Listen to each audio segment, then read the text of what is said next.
दोस्तों,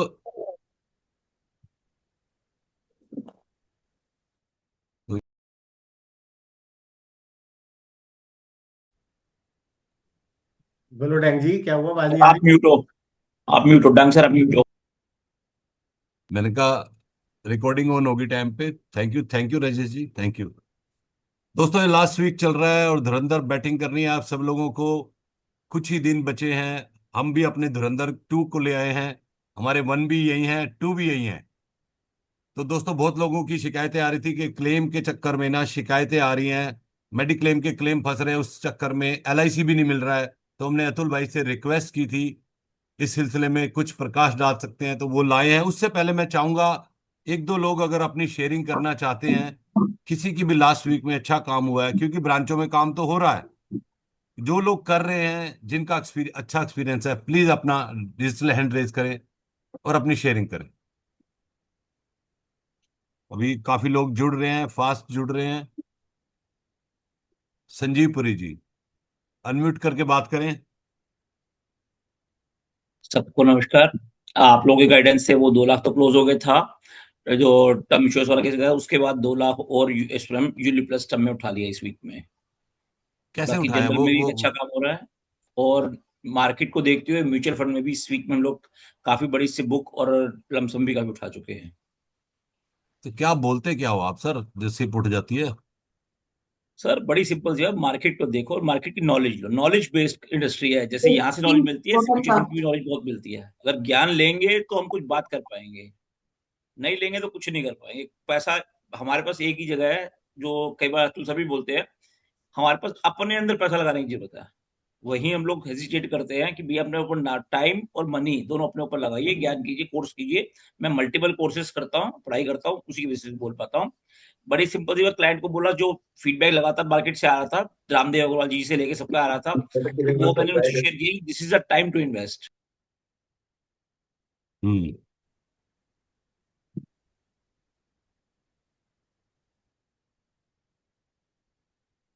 अरे ये म्यूट कैसे हो गए? संजीव जी, म्यूट हो गए हैं आप। हाँ।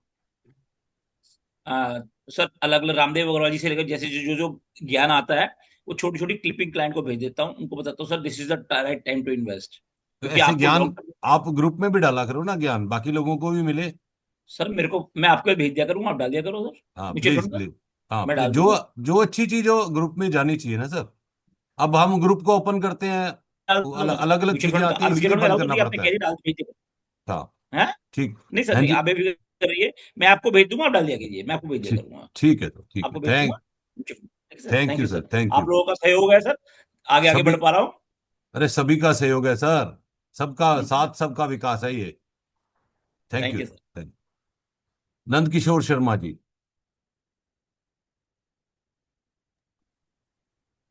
हाँ, नमस्कार सर। जी नमस्कार।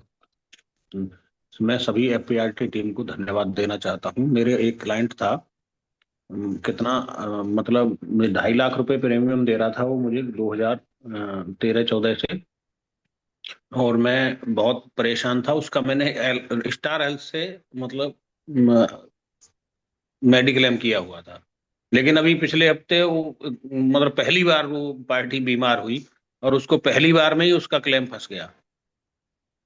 अब वो मैंने मतलब जब सब सब जगह से हार थक गया तो मैंने मतलब अतुल जी को फोन किया। और उन्होंने वो तो पार्टी यहाँ तक आ गई थी कि मैं 2.5 लाख रुपए भी नहीं दूंगा, क्योंकि आपका तो ये क्लेम ऐसा है तो वो भी क्लेम ऐसा ही होगा। लेकिन क्लेम के बारे में, जो ये क्लेम फंसते हैं उसके बारे में सेशन लेके अतुल जी ने, आपने, पूरी टीम ने बहुत अच्छा किया है। हमें बहुत सारी जानकारियां मिलने के चांस है। और बहुत बहुत धन्यवाद। Thank you Nand ji, thank you. अब मैं अमित पालीवाल जी से चाहूंगा कुछ बात करें। मार्केट डाउन है, तो हम कैसे बात करें लोगों से? देखो सर, मार्केट जो है ना, मार्केट है तो अप डाउन तो चलता रहता है। लेकिन ये जो मूवमेंट मार्केट में अभी आया ना, ये 3-4 साल में कभी ऐसे मौके मिलते हैं जब बाजार इतना सस्ता होता है। और जब बाजार बहुत तेजी से बढ़ता है और बहुत तेजी से गिरता है, ऐसे में ग्राहकों के सवाल और क्यूरियोसिटी बढ़ जाती है। और ऐसे में वो चाहते हैं उनको कोई बताए, यार ऊपर जा रहा है तो कितना ऊपर जाएगा, नीचे जा रहा है तो यार कितना नीचे जाएगा।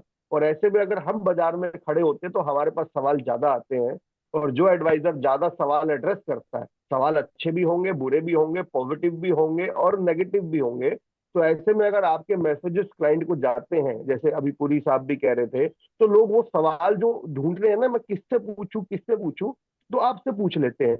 मान लो आप इंश्योरेंस एडवाइजर हो, म्यूचुअल फंड का काम नहीं करते, यूलिप तो बेचते होगे, ऐसे में आप मार्केट से जुड़े दो तीन कमेंट्री या कहीं के वीडियो या न्यूज़पेपर आर्टिकल क्लाइंट को भेज देते हैं, तो उसकी जो क्यूरियोसिटी होती है वो आपसे पूछ लेता है, जी आप बताओ।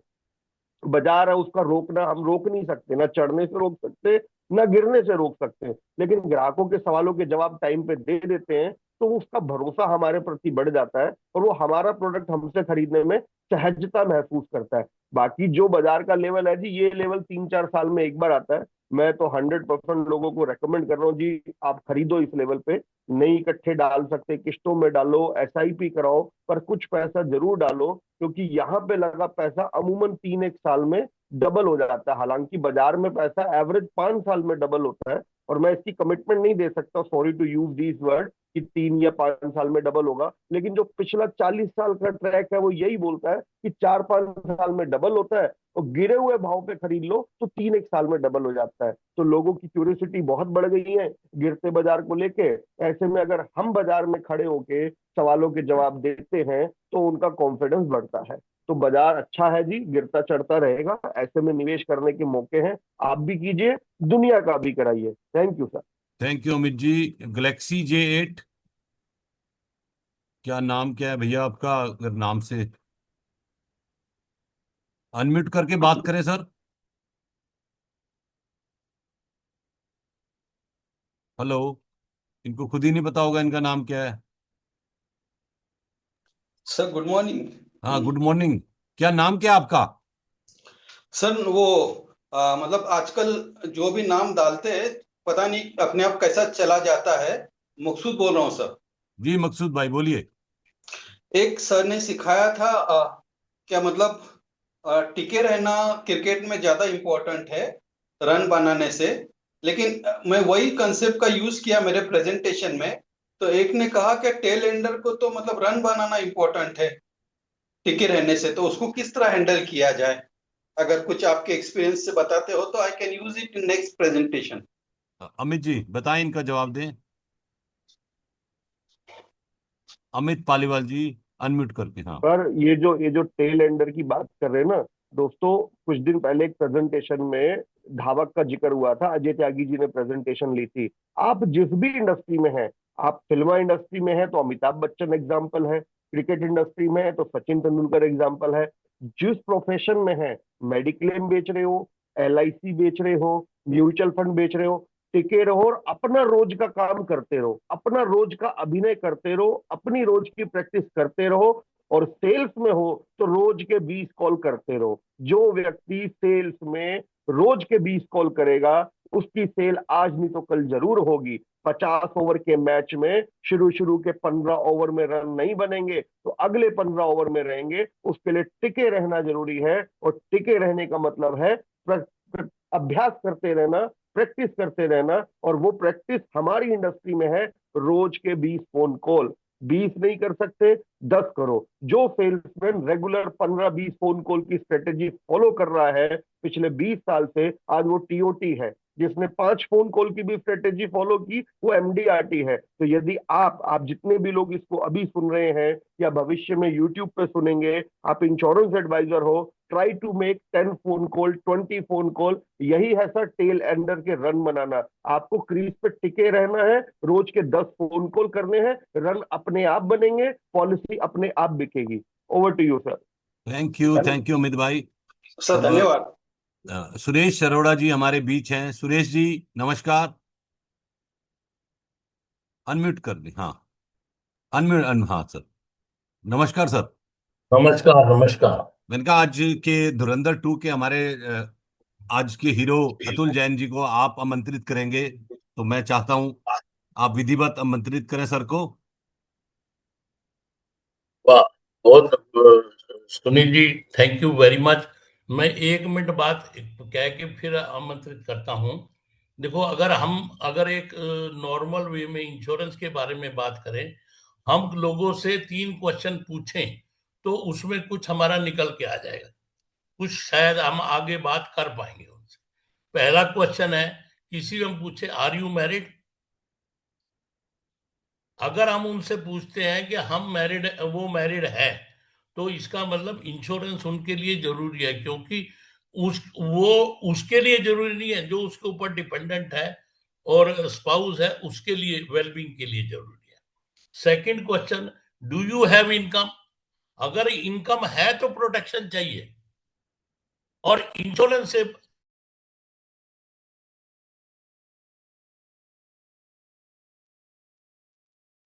म्यूट हो गए लगता है सर। नहीं, म्यूट नहीं हुआ, उनका नेट चला गया।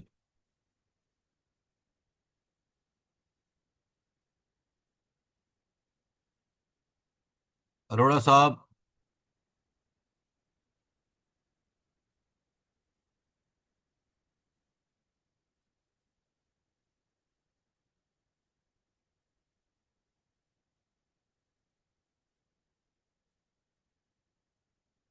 अरोड़ा जी को बाद लेता हूं। मैं चाहूंगा अजय त्यागी जी हमारे बीच हैं। अजय त्यागी जी, नमस्कार।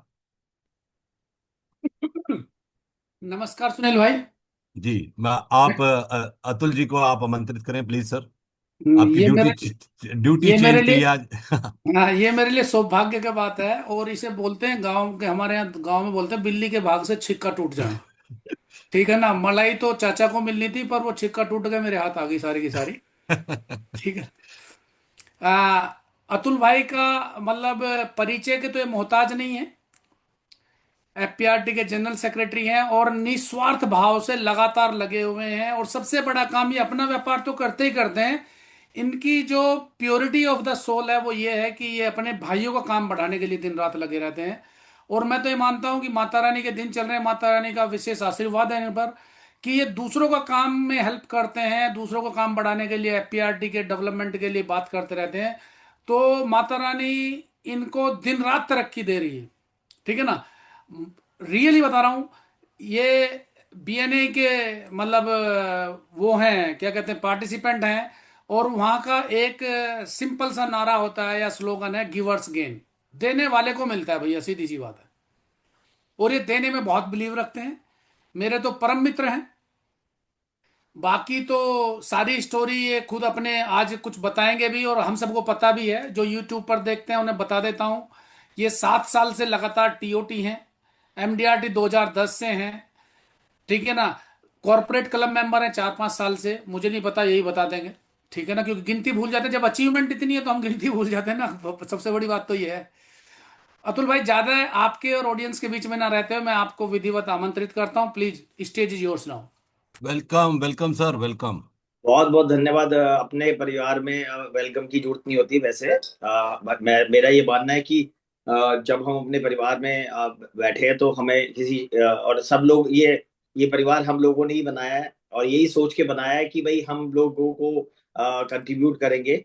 मैं ना आज का सेशन शुरू करने से पहले सिर्फ इतना सा जानना चाहता हूँ कि मेरे पास कुछ कॉल्स आए थे, कुछ लोगों के मैसेजेस थे कि आज हमारे पास अभी ये टाइम जो है वो लाइफ इंश्योरेंस कॉर्पोरेशन के लिए होना चाहिए, LIC पॉलिसीज की सेल के लिए होना चाहिए, और आप इसमें आप क्लेम्स हैंडल करने की बात कर रहे हैं। तो मैं एक दो लोगों से जानना चाहता हूँ कि किसको ऐसा लगता है कि भाई आज जो डिस्कशन है वो LIC के लिए ज्यादा इंपॉर्टेंट था बजाय इसके कि हमें ये क्लेम्स लेना पड़ा। लेकिन क्लेम्स क्यों लेना पड़ा उसका मैं आपको थोड़ा सा वीडियो में आपको जिक्र दे पाया हूं। बाकी आज हम और डिस्कशन कर लेंगे अच्छे तरीके से कि भाई क्यों हमें आज का सेशन ये क्लेम्स के ऊपर लेना पड़ा। वो हम बात आराम से डिस्कशन करेंगे। मैं चाहता हूँ कि कितने लोग कौन ऐसे लोग हैं जो ये चाहते हैं, वैसे एक आधा कोई अपना डिजिटल हैंड रेज करके अपने आप को उसका जवाब देंगे तो मुझे अच्छा लगेगा कि भाई आज समझने में कि भाई किसको ऐसा लग रहा है कि आज का सेशन ये हेल्थ ये क्लेम्स को ना लेकर के यदि हम उसमें लेते तो ज्यादा बेटर रहता। ये नवीन जैन जी ने लिखा है, एवरीवन। भाई ये जी, हाँ जी, हाँ जी भाई वेरी सर सॉरी, सर मेरा मैं इंटरनेट जो है ना एकदम डिस्कनेक्ट हो गया, तो इसमें बात बंद हो गई। वो आप उसको तीसरा पॉइंट तो बता दीजिए अपना। है जी। तीसरा पॉइंट रह गया था आपका, वो बता दो। अच्छा, तो पहला पॉइंट था कि मैरिड आर है। यू मैरिड, सेकंड पॉइंट था कि डू यू हैव इनकम, और तीसरा अगर इनकम है तो प्रोटेक्शन चाहिए ना। और और इंश्योरेंस से अच्छा लो कॉस्ट प्रोटेक्शन अवेलेबल है ही नहीं। और इंश्योरेंस एक ऐसी चीज है जो हमारी इनकम को प्रोटेक्शन देता है। थर्ड क्वेश्चन है, डू यू हैव डिपेंडेंट्स? अगर डिपेंडेंट है, चाहे वो बच्चे हैं, पेरेंट्स हैं, अगर वो फाइनेंशियल सपोर्ट के लिए हमारी इनकम पे डिपेंडेंट है, तो उनके बेनिफिट के लिए हमें इंश्योरेंस चाहिए। बहुत बढ़िया तो सर। हम अगर तीनों क्वेश्चन को हम अगर किससे पूछेंगे तो हमारी कन्वर्सेशन उन लोगों से स्टार्ट हो सकती है, और जैसे फिर आगे बढ़ेगी, हम बढ़ाना चाहेंगे वैसे बढ़ा सकते हैं। बस यही मेरा कहना था, और सॉरी बीच में डिस्टरबेंस हो गई। ठीक है sir, thank you sir, thank you. हाँ अतुल सर, ये प्लीज। एक डिजिटल हैंड रेज है, उसको जरा पूछना क्या मैंने जो बात करी थी उसका, उन्हीं का शायद उसी वजह से उन्होंने दो लोगों ने। निमाई मैटी जी, प्लीज अनम्यूट करें। सर क्लेम के लिए थोड़ा दिक्कत होता है। क्लेम तो आज बहुत सारी क्लेम रिजेक्ट करता है, पैसा कमती देता है, स्टार हेल्थ बहुत सारी प्रॉब्लम करता है सर। वो इधर उधर करके क्या कुछ नहीं देता है, तो बोलता है ये पैकेज है, पैकेज बोल के 40,000 50,000 तक पार्टी के पास ले लेता है। कॉम्प्रिहेंसिव पॉलिसी है, उसमें भी वैसे ऐसा करता है सर। ये बहुत दिक्कत आ रहा है सर, पार्टी को कैफियत देने में बहुत सारी दिक्कत आता है सर, इसलिए हम डिजिटल हैं। बहुत अच्छा। इस क्वेश्चन को हम एड्रेस अलग से करेंगे। मेरा जो अभी क्वेश्चन था, मैं ये चाह रहा था कि कोई जो लोग, अब मेरे पास मैसेजेस पर्सनली, मेरे पास डैन साहब के पास मैसेजेस आ रहे थे, या अभी हमारे विजेंद्र हुड्डा जी ने डिजिटल हैंडल करा है, उनको गाड़ी चलाते चलाते देखो कितने कर्मठ कार्य करते हैं हमारे हैं, काम भी कर रहे हैं और सुन भी रहे हैं, नॉलेज भी इंक्रीज कर रहे हैं। हाँ डिजिटल हुड्डा जी को जरा अनम्यूट करो प्लीज। जैसा नमस्कार। नमस्ते जैसे आपका क्वेश्चन था कि आज LIC का होना चाहिए या नहीं होना चाहिए था, बट सर मैं अपनी नॉलेज से थोड़ा सा सबको शेयर करना चाहूंगा जो मैं करता हूँ। आज का सर जो सेशन आपका बहुत अच्छा होना चाहिए था, क्योंकि दोनों टारगेट 31 मार्च तक हमारे मेडिक्लेम के भी हैं और LIC के भी हैं। तो सर जो मैं करता हूँ, मैंने मतलब मार्च के फर्स्ट वीक में जितने लोगों ने मेरे क्लेम लिया पूरे साल में, उनकी लिस्ट निकलवा ली है, उनकी लिस्ट निकलो, उनको कॉलिंग करनी शुरू कर दी है कि भाई आर यू सेटिस्फाइड, हमारी सर्विस से सेटिस्फाई है? जी हाँ सर, एक रेफरल दे दो हमारे को। तो सर ये आपका बहुत अच्छा सेशन है, मैं तो वेलकम करूंगा कि ये बिल्कुल 100% होना चाहिए था। इसके लिए thank you sir, thank you. बहुत बढ़िया। और किसी के पास कुछ है तो फिर मैं आगे, नहीं तो आगे शुरू करता हूँ, प्रोसेस को आगे बताता हूँ। नहीं है सर, नहीं। मैं ना, पता है मुझे एक चीज आप लोगों से, सब लोगों से रिक्वेस्ट रहती है, मैं हमेशा एक ही बात बोलता हूँ कि आप अपनी शेयरिंग करिए। यदि आपको लगता है कि भाई ये सेशन LIC के लिए ही होना चाहिए था, तो आप लोगों ने पिछले 10 सेशन में, 15 सेशन में कभी किसी ने ये डिस्कशन करा कि अभी हमारे पास LIC में चैलेंजेस आ रहे हैं, हम LIC में जो ज्यादा काम नहीं कर पा रहे।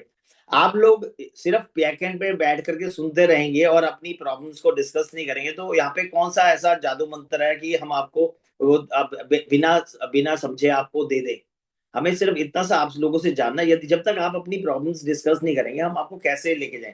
आज का सेशन जस्टिफाई करने की मैं पूरी कोशिश करूंगा, क्योंकि मेरे पास बहुत सारी चीजें थी डिस्कशन करने का, मुझे करनी ही करनी है आप लोगों के साथ, वो मैं बात करूंगा। मैं एक नवीन जैन जी ने डिजिटल हैंड रेज करा, मैं उनको चाहूंगा कि वो अपनी बात करें। आज की तारीख में जो सेशन मेरे हिसाब से बहुत इंपॉर्टेंट है, मेडिकल इश्यूज से कंपनीज जो है क्लेम्स को डिनाई कर रही है बहुत ज्यादा।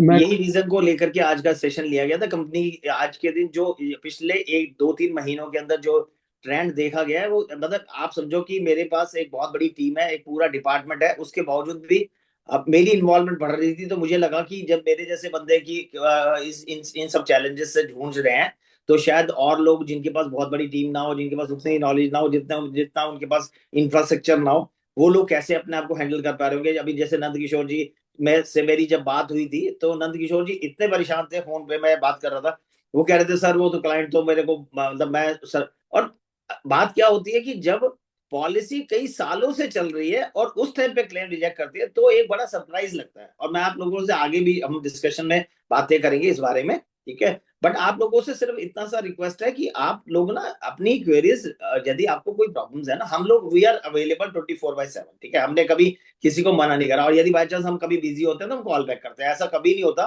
कि किसी का हमारे पास फोन आया और हमने उसको रिवर्ट ना करा, ऐसा होता नहीं है नॉर्मली, ठीक है। ये नहीं कि भाई एफपीआरटी का किसी हमारे क्लाइंट्स का, इंश्योरेंस कंपनी के लोग हमें चीज करते रहते हैं। मेरी एक आदत है कि मैं, ये पहली बात तो मतलब मेरे पास 100 में से ना 85 कॉल तो मेरी मैं खुद ही उठाता हूँ, साथ के साथ उठ जाते हैं। 15% फोन ऐसे हो सकते हैं जिसमें मैं बाई चांस कहीं बैठा हूँ, कुछ कर रहा हूँ, ठीक है, तो या मैं किसी से कॉल वेटिंग में चल रहा हूँ, तो मैं उनसे कॉल बैक जरूर करता हूँ। ये मेरी अपनी आदत है, और ये सब लोगों को ये आदत मेंटेन करनी चाहिए, क्योंकि जब तक हम लोग अपने, हम ये मत समझना कि कोई आदमी आपको कॉल करके आपको काम पे लगा रहा है, ऐसा मत समझना कभी भी। क्योंकि किसी बड़ी शिद्दत से कोई आदमी किसी को फोन करता है और बड़ी उम्मीद से करता है।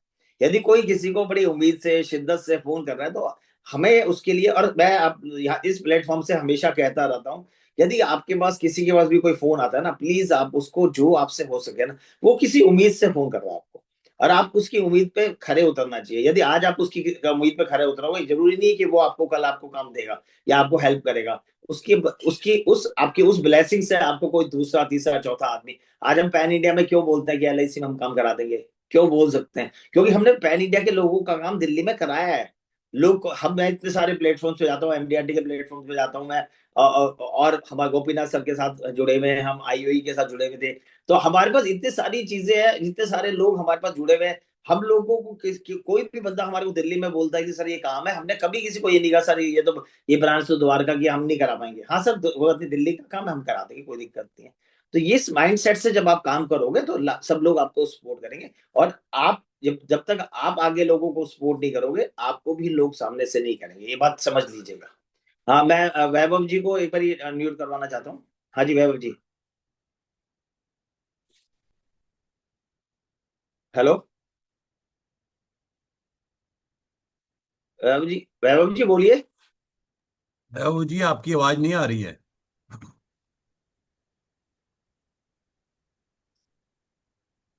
एक बार आप डिस्कनेक्ट, आप ना इसको करिए बाहर जाके दोबारा से आ जाइए, अभी तो टाइम है, तो लोग आप आएंगे, जल्दी से आप दोबारा से कर दीजिए, फिर हम आपको दोबारा चांस देंगे जब मौका मिले, आप दोबारा आ जाएंगे तो, ठीक है। अब आगे चलते हैं। बेसिकली क्या था कि आज ना जो जो सेशन लिया गया, पिछले 2-3 महीनों से मैं जो डील कर रहा हूँ इंश्योरेंस में, अच्छी से अच्छी कंपनी, बड़ी, मैं किसी कंपनी का नाम नहीं ले रहा, बट बहुत सारी कंपनीज आज के दिन इस बात को कह करके क्लेम्स डिनाई कर रही हैं कि ये हॉस्पिटल में ट्रीटमेंट नहीं हुआ। तो मेरा आज आप लोगों से एक सबमिशन है, और आप लोग सब लोग इस बात को आगे बात करना शुरू कर दीजिए, आज से ही शुरू कर दीजिए। यदि वो हॉस्पिटल इंश्योरेंस कंपनी के कैशलेस पे है, आप एक बार दोबारा सुनिएगा, यदि वो हॉस्पिटल इंश्योरेंस कंपनी के कैशलेस पैनल पे है, तो आप टीपीएस के साथ, आप इंश्योरेंस कंपनी के साथ अड़ जाइए थोड़ा सा, ठीक है। आप बोलिएगा सर ये ना आपका पैनल पे है। जब कोई पेशेंट हॉस्पिटल जाता है, जब भी कोई पेशेंट हॉस्पिटल जाता है, ये उसके हाथ में ही नहीं होता कि उसे एडमिशन लेना है या नहीं लेना, ये तो डॉक्टर सजेस्ट करता है ना। यदि डॉक्टर इस बात को सजेस्ट करता है कि भाई आपको हॉस्पिटल में एडमिशन लेना है, और उसके बाद वो डॉक्टर उस ट्रीटमेंट के नाम पे कुछ नहीं करता, बाय चांस ट्रीटमेंट के नाम पे कुछ नहीं होता, जैसा वो इंश्योरेंस कंपनी बोलती है कि सर हमने देखा इसमें कोई मेडिसिन नहीं चली, कोई इसमें, ये तो सिर्फ ओनली बिकॉज ऑफ टेस्ट के लिए हुआ था, ठीक है, ये बोलता है ना इंश्योर। तो आप, हम लोगों को, सब लोगों को इस बात के लिए अड़ जाना चाहिए, सर आप ना इसमें ये this because this hospital is your network hospital, आपका ये नेटवर्क का हॉस्पिटल है। आप डायरेक्ट अपनी नेटवर्किंग टीम से, उनसे, डॉक्टर से पूछिए एक कि भाई उन्होंने एडमिशन क्यों दिया। मेरा अभी एक केस एक बहुत बढ़िया कंपनी से, जो कि क्लेम्स के अंदर मतलब one of the best companies में गिनी जाती है, उसमें मेरा भी, और आप समझो 5 घंटे मेरे जैसे बंदे के 5 घंटे। कौन है भाई? सर म्यूट कर लीजिए, जो भी, जिसका भी अनम्यूट मत कर रखिएगा, क्योंकि फिर जो हम बात करना चाह रहे हैं वो रह जाती है। तो आप मेरे जैसे, मतलब हमारा एक इंश्योरेंस कंपनी में रीजनेबली ठीक सा रिलेशन है। उसके बाद हम लोगों के पास, हम कंपनियां भी वो बड़ी सिलेक्टिव कंपनियों से काम करते हैं, ऐसा नहीं है सभी कंपनियों से काम करते हैं। हम लोग उस कंपनी से काम करने में इंटरेस्टेड होते हैं कि जिस कंपनी में क्लेम्स की हैरेसमेंट्स ना हो। उसके बावजूद अभी 3 दिन पहले मेरा 5 घंटे एक क्लेम के लगे, और क्लेम कैसा था आपको मैं थोड़ा सा डिस्कस करना चाहता हूँ कि 2020 में वो पॉलिसी ओरिएंटल इंश्योरेंस कंपनी से हमने पोर्ट करी थी, उस कंपनी के अंदर 2020 से लेकर 50 लाख की पॉलिसी थी। अब ये समझ शॉर्ट भी सुनते रहना, पॉलिसी भी मतलब भी समझते रहना। 2020 से लेकर के वो पॉलिसी 2000 अभी अभी 3 दिन पहले तक, वो 4 दिन पहले तक का क्लेम में कोई उस पॉलिसी पे कोई क्लेम नहीं था। 4 दिन पहले उस पॉलिसी होल्डर को कोई ब्रीथिंग प्रॉब्लम हुई और he was not able to take proper breath. उनको हॉस्पिटल में एडमिशन लिया गया और एडमिशन लेकर के डॉक्टर ने जब डिस्चार्ज समरी बनाई तो उसमें लिखा गया कि फर्स्ट टाइम डायग्नोज अस्थमा, ठीक है, फर्स्ट टाइम डायग्नोज अस्थमा। और सेकंड चीज लिखा स्लीप एनीमिया। स्लीप एनीमिया होता है कि लोगों को सांस लेने में मतलब जैसे जब खराटे बढ़ते रहते हैं, नींद रेगुलर नींद नहीं आती, ठीक है, आती है उछड़ जाती है, ऐसा करके उन्होंने 2 चीजें लिख के उन्होंने उस कंपनी ने उस क्लेम को रिजेक्ट कर दिया, ये कह करके सर ये तो ना कब ये तो परमानेंट एक्सक्लूजन में है, ठीक है। तो मैंने उनसे सिर्फ इतना सा पूछा, इंश्योरेंस कंपनी डॉक्टर से मैंने बात करी, डॉक्टर जो इंश्योरेंस कंपनी के डॉक्टर से बात करी, उन्होंने मेरी कॉल क्योंकि हमारी सेल्स टीम ने हमारी कॉल अरेंज करी, हमने बात करी, तो वो डॉक्टर नहीं समझ पाए मेरी बात। तो फिर मुझे अल्टीमेटली, क्योंकि मैंने जैसे पहले भी बताया कि हम लोग रीजनेबली जहाँ उन्हीं कंपनियों में काम करते हैं जहाँ पे हमारी थोड़ी बहुत पकड़ होती है, नहीं तो हमें काम करने की जरूरत नहीं है ऐसे कंपनी में जहाँ पे हम क्लेम ही नहीं संभाल सकते, तो फिर हमें काम करने की क्या जरूरत आ रखी है, ठीक है। तो फिर हमने जब एक लेवल पे वो मैटर एक्सकेलेट नहीं हुआ तो फिर उसके दूसरे लेवल पे गए हम लोग, और दूसरे लेवल पे जाकर के फिर हमारी कॉल हुई। तो क्या हुआ, जिस लेटर को उन्होंने हॉस्पिटल ने, डॉक्टर ने एक्सप्लेनेशन लेटर दिया था, उसी लेटर को ही सेम टू सेम लैंग्वेज ही थी, कोई बहुत ज्यादा चेंज हुई। 5 घंटे के बाद उसके अंदर वो क्लेम पास हुआ, 5 घंटे के बाद क्लेम पास हुआ। और पेशेंट जो था, वो पेशेंट इस तरीके से अनॉयड था हमारे से कि वो ये कह रहा था कि सर आप लोगों का नहीं, यदि क्लेम्स ही नहीं हैंडल कर पा रहे तो फिर आप लोग हमारे साथ मतलब आप क्या सिर्फ कमीशन खाने के लिए बैठे हो। एग्जैक्टली ये वर्ड्स उन्होंने मेरे साथ यूज करे थे, ठीक है। जब कोई पेशेंट ना परेशान होता है ना, तो उसकी परेशानी पता है ये नहीं होती कि उसकी परेशानी ये नहीं होती कि भाई उसका बेटा हॉस्पिटल में है, उसकी परेशानी ये भी होती है कि यार मैं कैसी कंपनी से जुड़ गया, मैं कैसे लोगों के साथ जुड़ गया जो मेरा इतने सालों में अच्छा जांच की बात है, ओरिएंटल में वो पॉलिसी मतलब 4-5 साल मैंने भी चलाई और उससे पहले भी वो कहीं चल रही थी। तो मतलब 10-12-15 साल पॉलिसी चलने के बाद उसका पहला क्लेम आए और पहला क्लेम रिजेक्ट हो जाए, तो एक आम आदमी को कैसा लगेगा ये सोचो कि उसे ये लगता है कि वो ठगा जा रहा है, इस इंडस्ट्री में वो ठगा जा रहा है। तो मैंने उनसे ये जब मेरा पहले लेवल पे बात नहीं बनी उस डॉक्टर जो जिन डॉक्टर से हमारी डिस्कशन ऑन कॉल डिस्कशन हुई, तो फिर मैंने मैटर को ऊपर एक्सेलरेट करा और मैंने उनसे बोला कि मैंने कहा जी देखो ऐसा है, ये पेशेंट को यदि आज कैशलेस तो आपको देना ही पड़ेगा। और आपसे सिर्फ मैंने उस डॉक्टर से भी ये पूछा था, मैं कहा सर आप बाई चांस आपकी तबीयत खराब होती है, और बाई चांस आपकी तबीयत खराब होती है और आपकी वाइफ आपको हॉस्पिटल लेके जाती है और आपकी वाइफ को वहां का डॉक्टर ये कहता है कि भाई आपको हॉस्पिटलाइज होना पड़ेगा, तो आपकी वाइफ के पास क्या दूसरा अल्टरनेट है, ये बस मुझे बता दीजिए। वो उससे डॉक्टर से ये पूछेगी सर आप क्या ट्रीटमेंट करोगे, सर ये तो इसमें तो मैं कहा पेशेंट को थोड़ी ना पता कि इलाज क्या करना है, पता तो डॉक्टर को होता है ना कि इलाज क्या करना है। यदि और मैंने दूसरी चीज उस डॉक्टर से भी ये डिस्कशन करी कि मैंने कहा बाय चांस यदि आपकी बात को मैं बड़ा करता हूँ कि उस टाइम पे हॉस्पिटलाइजेशन की जरूरत नहीं थी, वो पेशेंट मान लिया ब्रीथिंग प्रॉपर नहीं कर पाता था और आपके हिसाब से बिकॉज आपके हिसाब से वो क्लेम बनता नहीं था और उसको हॉस्पिटल में एडमिशन नहीं होना चाहिए था, मैंने कहा वो बाई चांस घर पे आ जाता और बाई चांस वो बंदा नहीं रहता दुनिया में, तो क्या आपकी कंपनी उसकी फैमिली को उसकी फ्यूचर इनकम देने के लिए तैयार थी। मैंने 2-3 चीजें उस डॉक्टर से डिस्कशन में जब सीनियर आगे नेक्स्ट लेवल पे पहुंचे तो पूछी, तो उन्होंने फिर हमारे इस केस को दोबारा से री इन्वेस्टिगेट किया और उसके बाद करने के बाद उन्होंने उसको मैटर को सॉर्ट आउट करा और उसके बाद उसमें एक 18,500 रुपए फिर भी काट लिए। वो मैंने अभी से मैं क्योंकि पेशेंट ऑलरेडी 6-7 घंटे हॉस्पिटल में रह चुका था और परेशान हो चुका था, तो उसको ये बोला गया कि भाई आप अभी तो फिलहाल तो अभी चलिए, इसके बाद हम अभी आपके जो प्री एंड पोस्ट के जो पेपर्स लेंगे उसके अंदर हम इस मैटर को डिस्कस करेंगे और पूछेंगे कि सर आपने ये पैसे काटे क्यों, क्योंकि यदि हम एक बार अभी उसी टाइम और लगाते तो फिर वो ऑलरेडी अच्छा जब एक क्लाइंट को क्लेम नहीं मिल रहा था और उसके बाद क्लेम मिल रहा है तो कहीं ना कहीं तो थोड़ी सी तो उसके बाद सेटिस्फेक्शन उसकी बढ़ी कि भाई कम से कम हमने कुछ उसको ही नोज की उसको पता लगा कि हम सच में कुछ ना कुछ कर रहे हैं, क्योंकि हम बैक टू बैक और उसमें बैक टू बैक मेरी टीम की बातें कर रहा हूं मैं, उस पूरे प्रोसेस में मैं बैक टू बैक साथ में था। आप यकीन मानना हमारे ऑफिस में महीने के अंदर जितने भी क्लेम्स आते हैं ना, 98% हेल्थ इंश्योरेंस के क्लेम्स और 98% हेल्थ इंश्योरेंस के रिन्यूअल में मेरी इन्वॉल्वमेंट ही नहीं रहती। मेरी इन्वॉल्वमेंट सिर्फ 2% केसेस में मुझे इन्वॉल्व किया जाता है, जहां पे कोई चीज आपकी मैट्रिक्स के से अगेंस्ट जाती है, ये मैट्रिक्स आपकी मैच नहीं करती। तो मैंने उसमें उस केस के अंदर देखा कि भाई इस केस को लिया, तो अल्टीमेटली वो मैंने उसको डिस्चार्ज कराया। तो मुझे जैसे ही मैंने अच्छा उससे पहले भी एक दिन हम क्लेम्स के में फंसे हुए थे, तो मुझे ये लगा कि यार हम लोग इतने से अच्छे से इतने सालों से इतना बड़ा काम कर पा रहे हैं और हम लोग ही प्रॉब्लम फेस कर रहे हैं। और फिर दूसरी बात क्या है कि अभी पिछले दिनों में एफपीआरटी के लोगों के भी बहुत फोन आए कि भाई सर ऐसे। अच्छा आप लोगों एक बार एक आधा जना डिजिटल हैंड रेज करना कि और बताना कि आजकल आप लोगों ने जो लोग 5-10 साल से इंश्योरेंस हेल्थ इंश्योरेंस का स्पेशली काम कर रहे हैं, आप उनमें से कोई एक बंदा बताएगा तो I will feel more than happy कि भाई आप लोग बताना कि क्या ऐसा नहीं हुआ पिछले 3-4 महीनों में क्लेम डिनायल भरे हैं इंश्योरेंस कंपनी से। नवीन जैन जी बताइए प्लीज। भैया मेरे को तो ये लग रहा है कि सभी कंपनीज ने कुछ ऐसा ही कुछ मीटिंग्स करके इन लोगों ने सोच लिया है कि क्लेम इनको डिनाई करना है और रीइंबर्समेंट में इनको फिर बाद में देखेंगे, और इतना हेरसमेंट करते हैं कि सामने वाले क्लाइंट को हैंडल करना, मतलब कि बाउंसर इतने इतने मारते हैं कि हैंडल करना बड़ा मुश्किल है। अभी मेरे क्लाइंट का ही स्टार हेल्थ में ही कंपनी का नाम नहीं लूंगा मैं, लेकिन बस पहले एक हॉस्पिटल में एडमिट हुए, वहां पर क्लेम डिनाई कर दिया, फिर किसी बड़े हॉस्पिटल में गए, वहां से भी क्लेम अप्रूव करा बड़ी मुश्किल से, वही 15 दिन एडमिट रहे, करीब 12 लाख का क्लेम था। ऐसे ही एक नामचीन कंपनी में भी ऐसे ही हुआ। पता नहीं, मेरे को समझ में नहीं आ रहा, इन लोगों ने कुछ जॉइंट वेंचर बना लिया है कि क्लेम डिनाई करना है, करना है, करना है। Very good. आगे Prashant ji digital hand raise करके प्रशांत जी ने अनम्यूट करिए प्रशांत जी और फोटो भी राम दिखाइए। राम जी।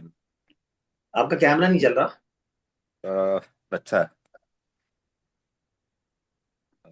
हाँ जी। राम राम। हाँ जी राम राम जी। तो सेम सिनेरियो मेरे साथ भी था। मेरे क्लाइंट को वही था कि लूज मोशंस लगे काफी ज्यादा, तो वो पास के हॉस्पिटल में गए। फीवर वगैरह काफी ज्यादा था, तो उन्होंने कहा जी एडमिट होना पड़ेगा ये वो। और कंपनी ने क्लेम रिजेक्ट कर दिया कि नहीं जी ये तो पेबल बनता ही नहीं था, इसमें एडमिशन की जरूरत ही नहीं थी। वो तो इत्तेफाक की बात ये थी कि उनकी कॉर्पोरेट पॉलिसी थी, तो उन्होंने वहां से क्लेम ले लिया उसका। बहुत बढ़िया। संजीव पुरी जी। जबकि वो खुद और मैं हॉस्पिटल तो में। ये बताना चाहूंगा कि जीएमसी में भी क्लेम फंस जाता है। एक क्लेम फंसा हुआ है और वो नामी ग्रामी कंपनी की जीएमसी में फंसा हुआ है। 50,000 कैशलेस डिक्लाइन कर दिया। रीजन है कि वो बल्लभगढ़ की एक बेल्ट है जिसको काफी फ्रॉड माना जाता है उस हॉस्पिटल का। बट वो मैंने बाद में इन्वेस्टिगेशन कर ली, वो रिम्बर्समेंट में गया हुआ है। फाइट करना पड़ेगा, बट क्लाइंट को जो प्रेफरेंस होता है, जीएमसी में भी छोटे छोटे लेबर भी होती है, तो उनके लिए 50,000 भी एक बहुत बड़ा अमाउंट होता है सर उस टाइम पे। वो कैशलेस डिक्लाइन कह रहा हुआ है। अब मैं उस पर कंपनी में मैंने खुद अपने लेवल पे इन्वेस्टिगेशन कर ली, यहाँ पूरा जेन्युइन क्लेम था।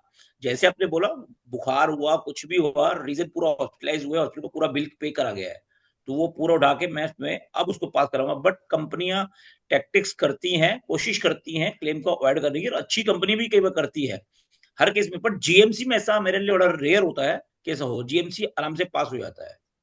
Very good. वैभव जी शायद आप अब अनम्यूट करके बोलिए। हाँ नमस्कार, मेरा आवाज आ रहा है सभी को? अब आ रहा है, अब आ रहा है। हाँ जी सर, मेरा ऐसा खुद का कहना ऐसा है सर कि 4 सरकारी कंपनियां और ये 30-35 प्राइवेट कंपनियां, इनके लिए मेडिक्लेम ये गले की हड्डी बन गया है। इनको ये परवड़ता नहीं है धंधा, ऐसा मुझे लग रहा है, क्योंकि है ना, सब लोग रो रहे हैं। और हमने मेडिक्लेम क्यों किया चालू किया मालूम है क्या? कि मेडिक्लेम की सपोर्ट की वजह से हमारा लाइफ का और म्यूचुअल फंड का धंधा बढ़ेगा। लेकिन ये उल्टा हो रहा है, मेडिक्लेम का क्लाइंट नाराज हो रहा है और हमको लाइफ का भी बिजनेस नहीं दे रहा है और हमको म्यूचुअल फंड का भी बिजनेस नहीं दे रहा है। तो ये सबके गले की हड्डी बन गई है ऑल इंडिया। बहुत तो अच्छे। हाँ, तो मुझे ऐसा लग रहा है, हेलो, तो इसके ऊपर मैंने ऐसा सोल्यूशन निकाला है कि स्टार हेल्थ के पास एक पॉलिसी ऐसी है कि पहले 50,000 डिडक्टेबल, मतलब पहले 50,000 तक का क्लेम क्लाइंट बेयर करेगा और उसके बाद का क्लेम कंपनी बेयर करेगी। तो ये भी मैंने देना चालू किया है, क्योंकि मेरा भी सर दर्द बहुत बढ़ गया है इसमें। और मेरा जो कोर बिजनेस है लाइफ का और म्यूचुअल फंड का, तो वो इसके वजह से मेरा मार खा रहा है ना। तो पर ये देखो मेरा ओपिनियन है। वैभव जी, आज का जो टॉपिक था ना वो रखा हाँ ही इसी वजह से था, क्योंकि हम हेल्थ इंश्योरेंस के क्लेम्स को प्रॉपर हैंडल नहीं कर पा रहे। इंश्योरेंस कंपनीज अपने हेल्थ इंश्योरेंस में आज के दिन जितना वो अपनी मर्जी आ रही है उतना वो अपने हिसाब से बात कर रहे हैं। तो उसलिए सब लोगों को ये इसीलिए ये आज का सेशन रखा गया था कि हमें ये समझना पड़ेगा कि हेल्थ इंश्योरेंस में यदि हम काम कर रहे हैं तो हम काम कर रहे हैं किस हमारे जो क्लेम्स इश्यूज हैं हम कैसे उसको बेटर तरीके से सॉर्ट आउट कर सकें, और उसमें कैसे हम यदि हम क्लाइंट देखो आज मैं तो स्पेशली इस प्लेटफॉर्म पे, हमारे इस पीआरटी के प्लेटफॉर्म पे और या जितने भी डिफरेंट प्लेटफॉर्म पे मैं जाता हूं, मैं हमेशा एक ही बात कहता हूं। मेरा आज if I am doing TOT from LIC only, तो या एलआईसी में मैंने कॉर्पोरेट क्लब मेंटेन किया है 2019 से। त्यागी जी की ये क्वेश्चन था, त्यागी जी को मालूम नहीं था कि कितने कब है, 2019 से मैं कॉर्पोरेट क्लब मेंबर हूँ। तो यदि मैं आज इतना सब कुछ एलआईसी में भी कर पाया हूं तो वो सिर्फ only because of the claim settlement of the client satisfaction के लिए, और क्लाइंट को हमने क्लेम्स के टाइम पे सपोर्ट किया है, इस वजह से कर पाए हैं। तो मेरा अभी अगला सबमिशन ये है, अभी हम अगला क्वेश्चन लेने से पहले मैं वैभव जी बात को आगे बढ़ा रहा हूँ, ठीक है। कि एक तो आप लोग सब लोग, एक और रिक्वेस्ट है, आप सभी लोगों से रिक्वेस्ट है कि पॉलिसी की पोर्टेबिलिटी ना लेने से पहले ना आप बहुत ध्यान देंगे। कोई पॉलिसी जो एज हायर एज पे ना, मेरी आप लोगों से विनम्र निवेदन है, हाथ जोड़ के निवेदन है, जो लोग 60 65 70 साल के लोग हैं ना, उन लोगों को पॉलिसी को पोर्टेबिलिटी मत करो जल्दी से, ठीक है।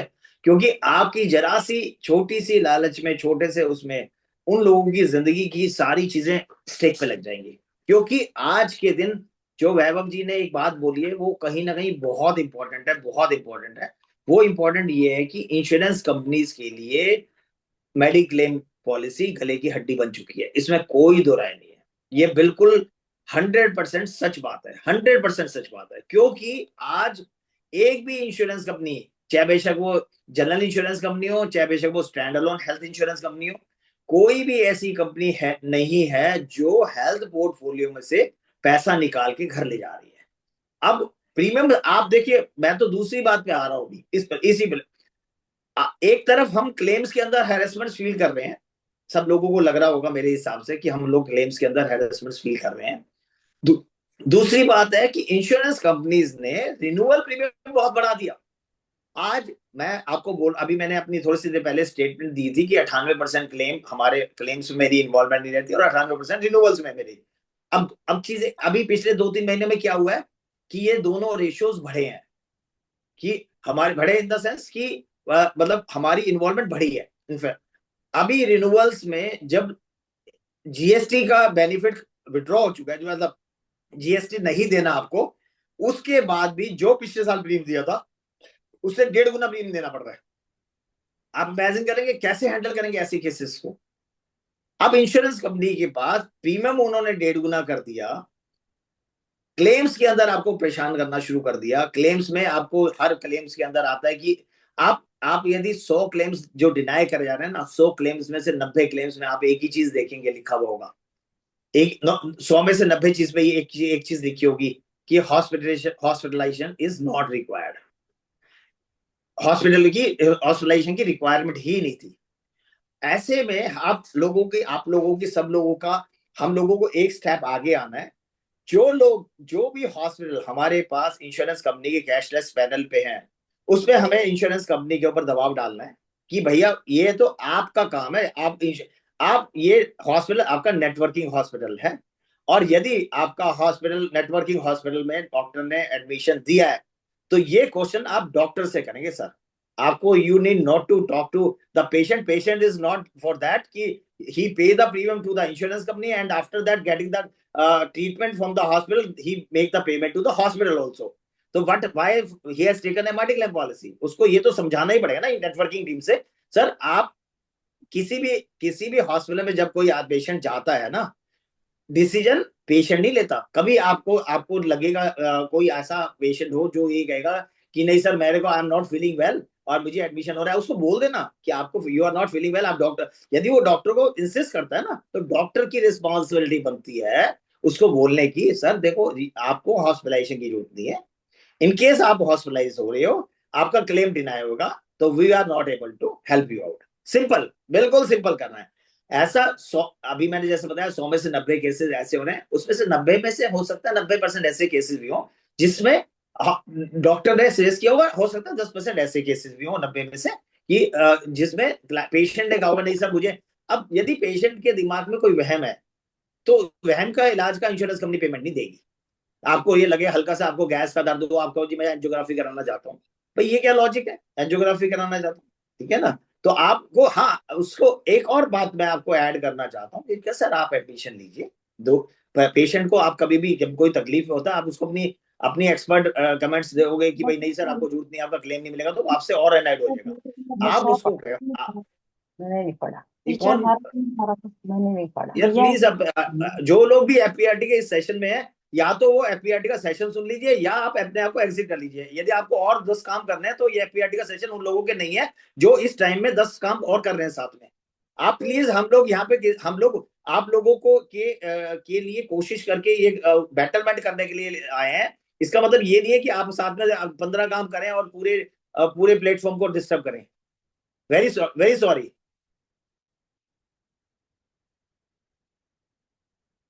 आप लोग प्लीज, उसमें क्या होता है कि अब देखो जो मेमेंटो बना होता है वो खराब हो जाता है ना कि, तो जो भी हॉस्पिटल में एडमिशन लेता है बेसिकली उसके अंदर आपको एक ही डिस्कशन करना है, प्लान आपको पेशेंट को भी बताना है। सर देखो मेरा जो तरीका है मैं आपको बताता हूँ, शायद आप लोगों को वो काम आएगा, हो सकता है। पेशेंट कहता है sir I am not feeling well और मैं ऐसा चाह रहा हूँ कि मैं ना एक दिन एडमिशन ले लूँ। सर बिल्कुल, वेरी गुड सर, लेना भी चाहिए क्योंकि यू डोंट नो कि क्या होगा। लेकिन सर एक बार एडमिशन की कुछ कंडीशंस हैं और वो बहुत अच्छी हैं। यदि हमने एडमिशन लिया और हमें कोई भी चीज डायग्नोज वगैरह नहीं हुई पाए एनी चांस, ठीक है ना, तो सर ये that is a wonderful news. इससे अच्छी कोई चीज दुनिया में हो नहीं सकती। क्योंकि यदि हमने हॉस्पिटल में एडमिशन लिया और हमारा सब कुछ सही निकला तो सर ये 10-20 हजार में हम छूट जाएंगे, तो कितनी अच्छी बात है, हमारे पास हमारी शरीर में कोई प्रॉब्लम नहीं है और उसके लिए हमारे को टेंशन लेने की जरूरत भी नहीं होनी चाहिए। इतने पैसे, इतने तो भगवान के आशीर्वाद से हम लोगों की कैपेसिटी है कि हम 10-20 लाख हजार पे हैंडल कर सकते हैं।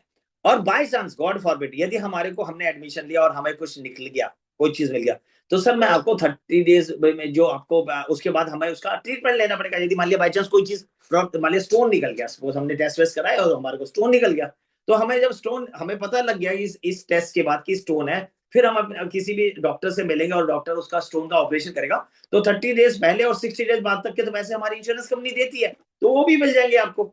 यदि कुछ नहीं मिला तो आप इसलिए जीत गए कि भाई आपका ये 10-20 हजार रुपए में ये एक प्रॉब्लम दिमाग में ये था कि भाई पता नहीं क्या हो रहा है, सारे टेस्ट करने के बाद आज हमारे को ये क्लियरिटी आ गई कि हमें कुछ नहीं है, ये सब चीजें बिल्कुल ठीक है। तो जब हमारे को ये पता लगता है हम सब ठीक है, तो हमारे पॉजिटिव वाइब्स आनी शुरू होती है और हम अपने आप को अच्छा महसूस करने लगते हैं। और बाय चांस हमें पता लगा कि इस पूरे टेस्ट के अंदर ये चीज है, हम डॉक्टर, हो सकता है कि उसमें अगला प्रोसेस ऐसा हो कि उसमें हॉस्पिटलाइजेशन की भी जरूरत ना हो, ठीक है, लेकिन हमें पता लग गया कि भाई ये एक प्रॉब्लम है, तो हम इमीडिएटली इनिशियल स्टेज पे जाके डॉक्टर से ट्रीटमेंट ले लेंगे। तो उससे ये होगा कि वो प्रॉब्लम आगे बड़ी नहीं बन पाई, ये हमारे लिए पॉजिटिव रहेगा, ठीक है ना। तो हमें क्लाइंट को बहुत प्यार से समझाना है, हमें ना तो इंश्योरेंस कंपनी से लड़ना है ना क्लाइंट से लड़ना है, ठीक है। आप समझ के चलो, यदि इंश्योरेंस कंपनीज के लॉसेस बढ़े हैं, इंश्योरेंस कंपनी के क्लेम रेशियोज बढ़े हैं, तो हमारी भी जिम्मेवारी बनती है इंश्योरेंस कंपनी के साथ भी। ऐसा नहीं है कि हम खाली हम सिर्फ क्लाइंट्स के बेनिफिट की बात करते रहें, हमें इंश्योरेंस को भी अपने साथ पैरेलली लेके चलना है। क्योंकि बहुत सारी बार हम लोग अपनी अपनी समझ में या ना समझ में पेशेंट को कह देते हैं कि अरे सर ले लो एडमिशन, कोई दिक्कत नहीं। जब वो कैशलेस अप्रूवल नहीं मिलता, जब कैशलेस अप्रूवल नहीं मिलता, फिर आपको वो परेशान करेगा, ठीक है। तो मेरा आप लोगों से फिर निवेदन है कि आप लोग अपना क्लाइंट्स को बहुत तरीके से फाइन ट्यून करके चलिए। और एक और बात करूंगा, उसके बाद में विनोद गोयल जी का क्वेश्चन लेना चाहूंगा। एक और बात कहना चाहूंगा कि आप लोगों से फिर निवेदन है, आप अपनी पॉलिसीज की गाइडलाइंस जरूर पढ़िए।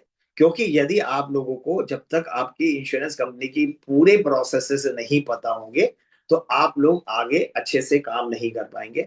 ये इंडस्ट्री बहुत डिमांडिंग हो रही है सर, आप ये समझ लेना। जिसके पास एक अच्छी नॉलेज है, जिसके पास एक रिजनेबली अच्छा इंफ्रास्ट्रक्चर है, जिसकी मार्केट में वैल्यू अच्छी है, आज हम एक ऐसी कंपनी का नाम लिए बिना हम उससे काम नहीं कर रहे और उसमें लोगों के एफपीआरटी के लोगों के क्लेम्स हैंडल करा पा रहे हैं, तो क्या आप समझ रहे हो कि हमारे अंदर कुछ ऐसा, हमारे पास कोई दिव्यास्त्र है जो हम चला देते हैं और उसके बाद वो क्लेम पास हो जाते हैं? क्योंकि हम उन केसेस को समझते हैं। जिन मेरे पास जिस भी एफपीआरटी के मेंबर्स का या किसी भी प्लेटफॉर्म से किसी का फोन आता है, मैं उसको पहले तो ये समझ बोलता हूँ कि आप पहले मुझे क्लेम समझ के बताओ। यदि आप मुझे सोच रहे हो कि यहाँ पे ये आपकी हेल्पलाइन नंबर है, आपको कुछ पता नहीं और आपने सीधा अतुल जैन को नंबर मिला दिया और आपने क्या सर ये मैं लेटर भेज रहा हूँ जरा देखना, अतुल जैन के पास बिल्कुल टाइम नहीं है सर ये देखने का, क्योंकि कमीशन अतुल जैन के पास नहीं आया था, वेरी सॉरी टू से, ठीक है। मेरे पास कोई कमीशन नहीं आया उस पॉलिसी का, कमीशन आप लोगों ने एंजॉय किया हुआ है। यदि आप लोगों ने उस कमीशन को एंजॉय किया है तो आपको भी नॉलेज होनी चाहिए उस चीज की। आप मेरे को लेटर भेज करके, डिनायल लेटर भेज करके मेरे पास बात करना शुरू कर दोगे, आप उसको समझना। आप अपने जिस भी इंश्योरेंस कंपनी से बात कर रहे हैं उसके रिलेशनशिप मैनेजर, उसकी क्लेम टीम से अपना रिलेशनशिप बिल्ड करो, क्योंकि जब तक आपका वो रिलेशनशिप, हमारे पास एक आज एक पार्टिसिपेंट है अभिषेक नाम गोयल बैठे हुए हैं, आज वो मतलब आधे डॉक्टर बन चुके हैं, क्योंकि उनके पास इतनी सारी चीजें नॉलेज, इतनी नॉलेज है उनको, हेल्थ इंश्योरेंस की इतनी नॉलेज है कि वो लेटर पढ़ते ही समझ आते हैं कि क्या चीज हो, क्या कहानी चल रही है। उनका जिस बंदे से, जिस भी इंश्योरेंस कंपनी में वो काम करते हैं, जिस भी बंदे से बात करते हैं, कोई मजाल नहीं है वो उनकी बात को टाल दे। क्यों नहीं टाल दे? क्योंकि उन्होंने बैकएंड पे काम किया है। आज आदमी जब बड़ा हो जाता है तो लोगों को लगता है कि ये बड़ा आदमी हो गया, ये ऐसे बातें करता है, लेकिन आप ये समझो उसने बैकएंड पे कितना काम करा है, ये भी तो समझना पड़ेगा ना हम लोगों को। ऐसे नहीं चलता कि आप खाली बैठ करके आपने एजेंसी ले ली और किसी ने बता दिया सर काम। पोर्टेबिलिटी के केस को लेकर के बहुत सीरियस हो जाओ, क्योंकि पोर्टेबिलिटी बिजनेस, पहली बात तो इंश्योरेंस कंपनीज आज के दिन करने में इंटरेस्टेड नहीं है। आप लोग बहुत ध्यान से काम करो, पोर्टेबिलिटी के अंदर बहुत ध्यान करके काम करो। और दूसरा ये है कि आप लोगों से रिक्वेस्ट है कि यदि आप लोगों के पास एक पीएसयू की एजेंसी है ना, उसको और नहीं है तो आप ले लो फिर, क्योंकि अब आज के आने वाले टाइम में आपका जो सर्वाइवल शायद इंश्योरेंस कंपनी में, हेल्थ इंश्योरेंस में दे पाएगा वो पीएसयू से दे पाएंगे। पीएसयू में हो सकता है कि आपको रूम रेंट की कैपिंग मिले, पीएसयू में हो सकता है कि आपको कुछ चीजों की जैसे कैटेट की है, किसी और चीज की या आपको हो सकता है मॉडर्न ट्रीटमेंट्स की कैपिंग मिले, ठीक है। व्हाट इज पीएसयू का मतलब? Public sector undertaking. पीएसयू मतलब कि oriental, national, United, new India, ये सारी कंपनियां पीएसयू में आती हैं, पब्लिक सेक्टर अंडरटेकिंग में आती है। आपको इन कंपनियों में काम करके एक चीज मैं आपको अच्छी बताना चाहता हूँ। बिकॉज मेरा बर्थ एक सरकारी कंपनी से हुआ है इंश्योरेंस के अंदर, ठीक है। मैंने 30 साल पहले ओरिएंटल इंश्योरेंस कंपनी की एजेंसी ली थी और वहीं से मैंने अपना कैरियर शुरू किया था, और आज भी एक बहुत रिजनेबली बड़ा प्रीमियम मैं आज भी ओरिएंटल के साथ कर रहा हूँ। मुझे एक चीज समझ आई है इतने सालों के अंदर इंश्योरेंस के करते करते, हमने सरकारी कंपनियों में हमारे कुछ क्लेम नॉन डिस्क्लोजर में, कुछ क्लेम 2 साल के, 3 साल के, 4 साल के अंदर आने के बाद क्लेम्स हमारे रिजेक्ट हुए होंगे, ठीक है। लेकिन कभी भी किसी भी क्लाइंट की पॉलिसी कैंसिल नहीं हुई पीएसयू में, कि आपने नॉन डिस्क्लोजर कर रखा था, ये तो डायबिटीज तो आपको आपके पेपर्स में लिखा हुआ 3 साल से है, आपकी पॉलिसी 2 साल में, वो कहेगा आपकी 3 साल प्री एक्जिस्टिंग डिजीज है आपको 4 साल के बाद मिलेगी, या आजकल जो नया रूल आ रहा है 3 साल के बाद मिलेगी। बट आपको ये नहीं कहेगा कि पहला इन्वेस्टिगेशन पेपर लाके दो, आपको ये नहीं कहेगा कि आपने नॉन डिस्क्लोजर किया है आपने। तो आपको क्या सेफ्टी है आपके लिए? ये आपके लिए सेफ्टी है कि आप क्लाइंट को समझाओ कि सर अपना, सबसे अच्छी बात है कि जो भी प्रॉब्लम्स है आप उसको प्रपोजल फॉर्म में लिखवाना शुरू करो, ठीक है। आप बहुत सारे लोग मेरे से ये बोलते हैं सर वो लिखते नहीं है, तो उनको समझाओ सर देखो, यदि आज आप लिख दोगे तो एक गारंटी की बात है कि 3 साल तक हमने किसी का डायबिटीज लिखवा दिया, मेरा तो प्रोसेस है, मैं जितने भी रहे प्रपोजल में जो भी प्रॉब्लम्स होती है लिखवा देता हूँ साथ साथ, और लिखवाने के बाद प्रपोजल फॉर्म में लिखवाने के बाद मैं पॉलिसी में भी उसको एंटर कराता हूँ। क्यों? वो मैंने अपनी जहाँ पे मैं काम करता हूँ, मैंने उन लोगों को मतलब समझा रखा है, बता रखा है, सर यदि आज हम लिख देंगे तो गारंटेड हमारे पास 3 साल का प्रीमियम आएगा, यदि हम नहीं लिखेंगे तो हो सकता है कि किसी की कोई जानकारी हो उस बात को हाइड कर सके और सब कुछ कर सके, तो हमारी कंपनी को अननेसेसरी पहले दूसरे साल में क्लेम देना पड़ सकता है। आज ही मुझे पता है कि चौथा प्रीमियम देने के बाद हम क्लेम के लिए एलिजिबल होंगे। तो इंश्योरेंस कंपनी के जिन लोगों का पीएसयूज में काम करने का मन है, जो ऑफिसर्स भी ऐसे बहुत सारे हैं जो लोग काम करना चाह रहे हैं, बेसिकली वो अपने प्रीमियम को बढ़ाने के मूड में है। कुछ कंपनीज ऐसी जो पीएसयूज में बहुत सारे ऐसे ऑफिसेज हैं जहाँ पे उनका मन है कि आगे काम करने का, तो वो लोग उसको एग्री करते हैं और उस बात को वो पॉलिसी में मेंशन करके देते हैं। तो थोड़ा सा अपना अब एक काम ये भी करना, क्योंकि जिस तरीके से हेल्थ क्लेम और हॉस्पिटलाइजेशन के एक्सपेंसेस बढ़ रहे हैं, मेडिकल इन्फ्लेशन इंडिया के अंदर, शायद जिस तरीके से, आप लोगों को एक और बात बताना चाहता हूँ, जिस तरीके से हमारा कंट्री डेवलप कर रहा है ना, जितने डेवलप कंट्रीज होते हैं उतने डेवलप्ड कंट्रीज के अंदर हर चीज के रेट्स बढ़ते हैं। आप जो यूएस, कनाडा, अमेरिका और ये जितने भी और जापान और ये सब कंट्रीज देखोगे, इसमें हेल्थ इंश्योरेंस बहुत महंगा है, जबरदस्त महंगा है, ठीक है। तो आप ये समझ लीजिए हम लोग डेवलप कर रहे हैं, तो इसका मतलब हम लोगों की हर चीज, इस तरीके की चीजें भी बहुत महंगी होंगी। और आने वाला टाइम जो हमारा है, वो एजुकेशन भी बहुत महंगी होगी हिंदुस्तान के अंदर, जो ऑलरेडी काफी महंगी हो चुकी है और बहुत महंगी होगी। तो हमें एजुकेशन की जब कॉस्ट बढ़ रही है, उसके ऊपर हमें अपने सभी लोगों से लाइफ इंश्योरेंस के लिए बात करनी चाहिए, लाइफ इंश्योरेंस की पॉलिसीज के लिए बात करनी चाहिए। सर आप मिनिमम गोल्स एलआईसी के साथ लीड करके चलिए, और जो हेल्थ इंश्योरेंस के प्रीमियम थोड़े से बड़े लेने शुरू करिए। मैं विनोद गोयल जी से रिक्वेस्ट करूंगा कि वो अपना, काफी देर से उन्होंने डिजिटल हैंड रेज करके, मैं चाहूंगा कि वो अपना क्वेश्चन रेज करें प्लीज। जी थैंक यू जैन साहब, बहुत अच्छी आपने शेयरिंग की है। मैं भी 86 से ओरिएंटल के साथ जुड़ा हुआ हूँ, और क्लेम्स तो आते ही हैं, इसमें कोई शक नहीं। जब ज्यादा काम है तो क्लेम भी ज्यादा ही आएंगे। तो दो तीन चीजें समझ नहीं आई कि एक तो ये होता है कि फिजियोथेरेपी, आजकल घुटने चेंज होते हैं तो फिजियोथेरेपी डॉक्टर्स बताते हैं, तो जब हम फिजियोथेरेपी के बिल भेजते हैं तो आधा बिल भी इंश्योरेंस कंपनी नहीं देती। ओरिएंटल की बात कर रहा हूँ मैं।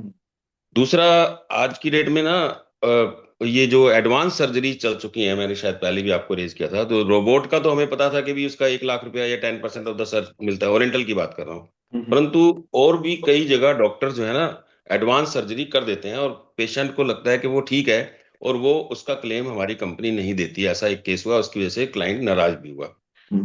और तीसरी बात जो आपने कही ना ओरिएंटल इंश्योरेंस की, वाकई में सरकारी कंपनियों में ये तो है कि क्लेम की जो बात है बहुत ज्यादा इंक्वायरी नहीं होती। और एक और बात जो मुझे समझ आई, जो मैं भी घर में बात करता हूँ, बेटा भी मेरे साथ है, कि भाई हायर एज ग्रुप वालों को इंश्योरेंस या तो दो मत या पोर्ट मत करो। मैं तो यही करता हूँ। परंतु ऐसे ही एक क्लेम अभी आ गया, उसने बहुत जबरदस्ती करके, एक 70 की एज के आसपास थे, बैंक से रिटायर, तो उन्होंने बहुत, उनके बच्चों ने जबरदस्ती करके, हालांकि जो जबरदस्ती करता है उसको तो इंश्योरेंस देना नहीं चाहिए, तो मैं समझता हूँ। फिर उन्होंने कहा भी पापा जी का कर दो। हमने पूछा भी कोई प्रॉब्लम तो नहीं है, सारी प्रॉब्लम चेक करने के बावजूद उन्होंने कहा कि भी कुछ नहीं है। अब हुआ क्या कि अनफॉर्चुनेटली 2 साल के अंदर उनको आ गई प्रॉब्लम चेस्ट में और कैंसर की। तो उन्होंने एम्स में भी दिखाया और भी दिखाया। एम्स में उन्होंने, वो डॉक्टर तो पूछेंगे क्या है, तो उसने बताया कि मैं बहुत 15-20 साल पहले स्मोकिंग करता था। अब वो डॉक्टर ने नोट कर दिया स्मोकिंग का। अब वो आगे 40s में आने के बाद एडमिट हुए, तो हमारी कंपनी ने क्लेम, वो था प्राइवेट कंपनी का, उन्होंने क्लेम रिजेक्ट कर दिया है।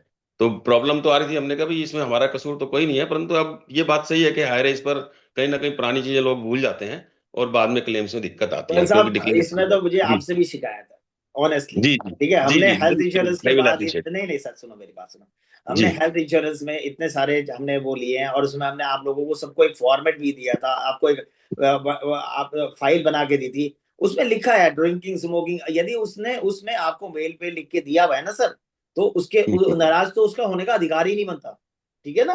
आप वो लिख के दे ना कि स्मोकिंग नहीं लेता, मैं 15 साल पहले लिख रहा, आप डिक्लेयर करो ना सर, इसमें क्या दिक्कत है। आपका पॉलिसी देखो, मेरी बात सुनो आप, आज मैं आपको बहुत अच्छी सी बात बताना चाहता हूँ। मैं ये कहना चाहता हूँ कि थैंक आपको, यू। कि आप यकीन मानना, इंश्योरेंस कंपनी ना कभी भी ना क्लेम को एक्सेप्ट और रिजेक्ट करने के दोनों वो आपका रिजेक्ट करने के मूड में नहीं है, ना तो क्लेम रिजेक्ट करने के मूड में है, या आपका प्रपोजल रिजेक्ट करने में। वो ये समझ रही है कि फ्यूचर कॉन्सिक्वेंसेस क्या होंगे। आप अपनी हेल्थ डिक्लेरेशन तो एटलीस्ट देखो, जो प्रॉब्लम्स हमारी अभी हॉस्पिटलेशन की नहीं थी और करा लिया, ये जो प्रॉब्लम बढ़ रही है, ये इस मैटर को हम अलग से लेंगे, ठीक है। इस मैटर को हम अलग एक बार रख लेते हैं, ठीक है ये। लेकिन यदि हमने नॉन डिस्क्लोजर है ना सर, इसमें तो आपको बोलने की जरूरत ही नहीं है ना सर। आपने मेरे पास, मैंने आपको पहले भी एक अपने सेशन बताया था, मेरे क्लाइंट ने कहा था, मैंने बता दिया था, मैं कहा हमारे यहाँ बताने का सिस्टम ही नहीं है, हमारे यहाँ तो रिटर्न में आता है, आपको उसका उसका प्रपोजल फॉर्म उसको भेज दिया फटाक से कि सर ये आपने साइन करके दिया था, आपने सब कुछ लिख के दिया था, इसमें आपने कहाँ लिख रखा है ये सब चीजें। तो इमीडिएटली उसने एग्री करा, yes it is my mistake. जब उसकी मिस्टेक है तो हमारी जिम्मेवारी कम बनती है ना सर।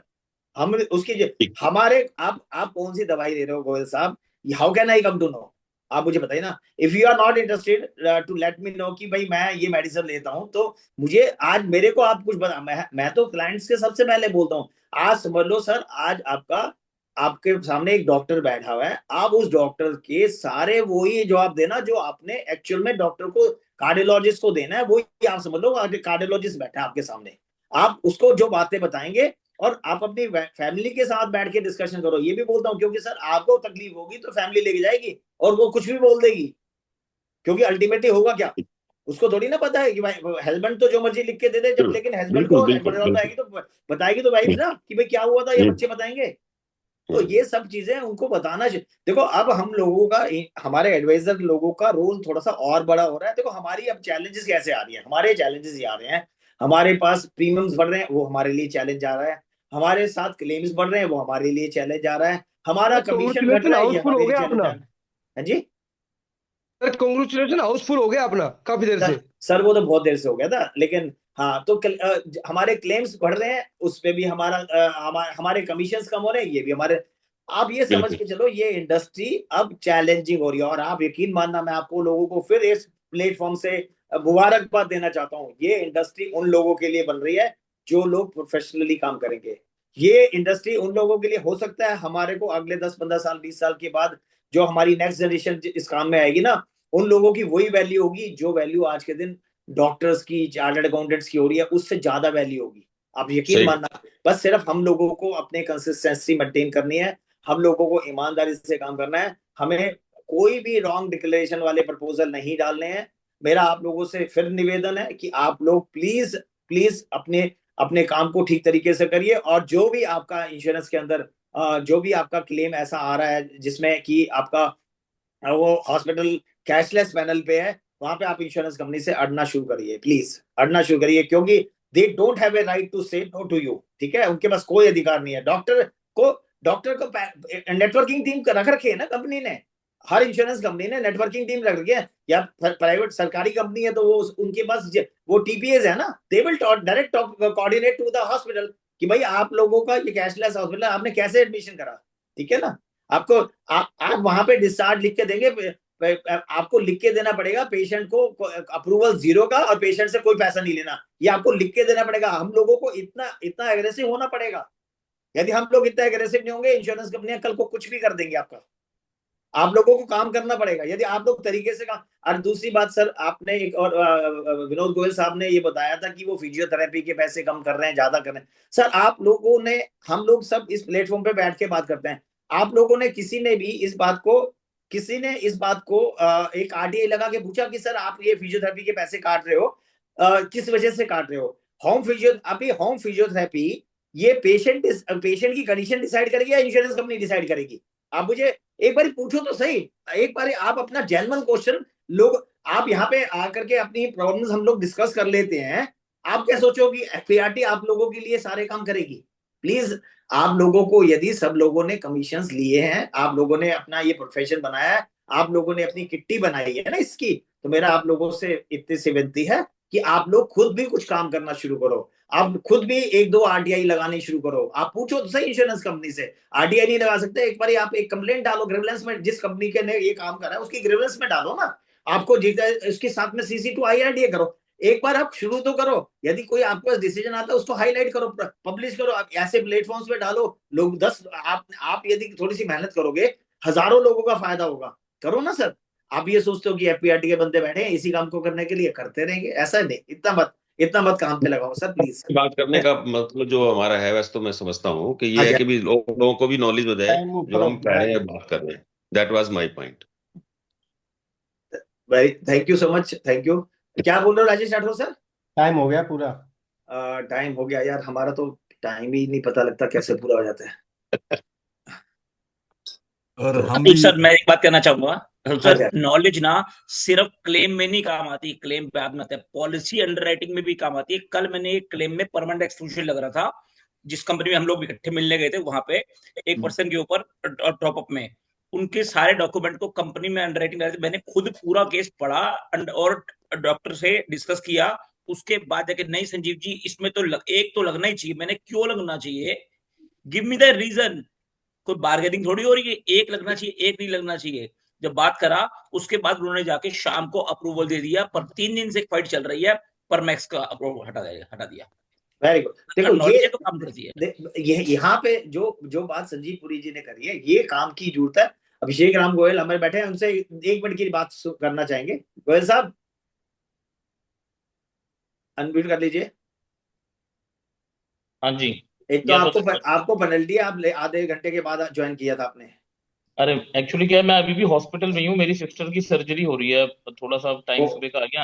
हाँ अभी ओटी में है वो। वेरी सॉरी, हमें आइडिया नहीं था, आपने कल बताया भी नहीं था ऐसा कुछ, ठीक है।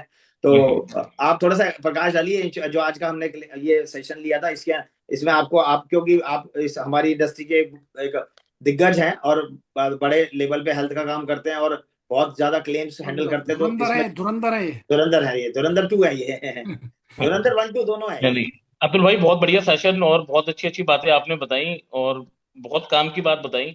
और सबसे अच्छी बात यह है कि हमें भी ध्यान रखना चाहिए दोनों तरफ से, इंश्योरेंस कंपनी का पॉलिसी करते टाइम भी। और मेरे तो जो डीओ थे एस के खन्ना जी 25 साल पहले, उन्होंने मुझे एक ही बात बताई थी जब गाड़ियों को कवर नोट कर जाया करता था बातों पे, कि पॉलिसी करते टाइम हमें सिर्फ और सिर्फ इंश्योरेंस कंपनी का ध्यान रखना चाहिए और क्लेम के टाइम पे हमें हमेशा क्लाइंट के साथ खड़ा रहना चाहिए। अगर हम पॉलिसी करते टाइम इंश्योरेंस कंपनी का ध्यान रखेंगे, हम सही प्रपोजल करेंगे। जो आपने एडवाइस दी बहुत ही अच्छी एडवाइस है कि पोर्टेबिलिटी 60 साल से ऊपर में या तो करो मत, और अगर करनी पड़ रही है तो डॉक्टर बन के सारे क्वेश्चन पूछ लो कि भाई बीपी है, शुगर है, थायराइड है, कब सर्जरी हुई थी, स्मोकिंग है, ड्रिंकिंग है। सब चीज जब आपका मन मान जाए तभी करो, अदरवाइज अवॉइड ही करो। क्योंकि हम अच्छा प्रपोजल करेंगे तो हमें क्लेम में कोई दिक्कत नहीं आएगी, हम जीतेंगे। अभी अतुल भाई का ये क्लेम था किसी एक कंपनी में, अतुल भाई कॉन्फिडेंट थे कि वो पैसा मिलना चाहिए, 9 लाख रुपए का क्लेम, तो 100% श्योर थे। तो हमने जब उसको आगे लेकर गए तो आपका क्लेम एक 24 घंटे के अंदर कैसे सेटल हो गया। तो 12 यही घंटे में, कॉन्फिडेंस, 12 घंटे में, 12 घंटे में, यही ये 12। कॉन्फिडेंस की बात है कि क्योंकि आप 100% श्योर थे कि ये गलती हो ही नहीं सकती, इंश्योरेंस कंपनी सिर्फ इसको अवॉइड कर रही है, इसको नजरअंदाज कर रही है। लेकिन तो जैसा आपने बताया कि पर्सनल रिलेशनशिप होनी चाहिए, तो पर्सनल रिलेशनशिप भी बड़ी इंपॉर्टेंट है। हमारे पास कोई भी कंपनी एजेंसी देने के लिए आती है तो हमें कहना भी एजेंसी तो आप दे रहे हो, लेकिन हमें क्लेम टीम से भी मिलवाइए। अगर क्लेम का प्रोसीजर है तो हमें किससे कनेक्ट करना है, हमारे पास 2-3 क्लेम टीम के आदमियों के फोन नंबर्स होने चाहिए, मेल आईडीज होनी चाहिए, हमारा डायरेक्ट कनेक्ट होना चाहिए, जिससे कि क्लेम के टाइम के ऊपर हम इसको आगे बढ़ा पाए। एक सज्जन थे वो कह रहे थे कि मेडिक्लेम की वजह से उनका लाइफ का और म्यूचुअल फंड का काम खराब हो रहा है, जबकि उन्होंने स्टार्ट इसलिए करा था कि बड़े। तो लेकिन मेडिक्लेम का काम, मेरा तो आज भी ऐसा मानना है कि मेडिक्लेम की वजह से ही हमारे और काम चल रहे हैं। मेरा तो अपनी यही प्रैक्टिस है कि मेडिक्लेम की वजह से ही हमारे और काम चल रहे हैं, हमारी रेपुटेशन मार्केट में बन रही है। क्योंकि हम क्लेम से घबराते नहीं है, हम जब क्लेम आता है तो क्लाइंट के साथ खड़े रहते हैं और क्लाइंट को पूरा क्लेम दिलाते हैं, प्री पोस्ट भी दिलाते हैं। फिजियोथेरेपी भी बड़ा अच्छा आपने पॉइंट डाला कि फिजियोथेरेपी में हम कम से कम पूछे तो कि आपने पैसे काटे क्यों हैं। आज जब प्राइवेट कंपनी 1,000, 1,500, 2,000 रुपए की फिजियोथेरेपी दे रही है, तो सरकारी कंपनी अगर पैसे काट रही है तो हम पूछे तो उनसे, हम सवाल तो रेज करें, और कोई फैसला हमारे फेवर में आएगा तो वो बाकी सबके भी काम आएगा। तो अतुल भाई, समय बढ़ता जा रहा है, आपका बहुत बहुत अच्छा, थैंक धन्यवाद। You so much, thank you. अब हम आपसे रिक्वेस्ट है राजेश प्लीज। राठौर जी अतुल शांति पाठ अतुल की तरफ चलिए, क्योंकि हमारा हमें अपनी अपने अपनी इसकी वो भी रखनी है, और सर क्योंकि एक हमारा सवाल है। ऑलरेडी 9 से ऊपर हो गया है। सर सर एक अगली बार लेंगे, अगली बार लेंगे सर, शेयरिंग में आना अगली बार प्लीज, अगले हफ्ते शेयर। जिन लोगों के क्वेश्चन रह गए, मेरी आप लोगों से विनती है कि आप अगली बार जो सेशन चलेगा उसमें सबसे पहले शेयरिंग में आप लोग आइएगा प्लीज।